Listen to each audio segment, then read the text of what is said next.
Bonjour, c'est Laurence et pour commencer le vidéojournal, je vous parle de l'abbé André Poilièvre.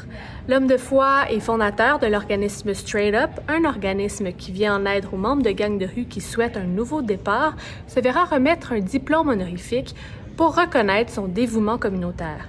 C'est l'Université de la Saskatchewan qui va honorer celui qui a voué sa vie à aider les autres.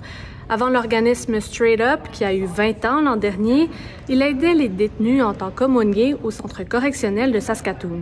Cette reconnaissance qu'il recevra en novembre à Saskatoon s'ajoute à l'Ordre du Canada qu'il a reçu en 2008. Ne manquez pas notre reportage complet à ce sujet sur toutes nos plateformes. Le fentanyl a fait des ravages en fin de semaine dans la nation Cree Red Pheasant au sud de North Battleford. Les autorités ont rapporté une dizaine de surdoses en seulement 3 jours, ce qui a poussé la communauté à décréter l'état d'urgence et il pourrait y en avoir plus. La directrice de la santé de la Première Nation, Audrey Bouvier, explique que les secours ne sont pas nécessairement toujours alertés. Mes collègues dans la salle des nouvelles vont chercher des réponses et des réactions, notamment auprès de la FSIN au cours de la journée.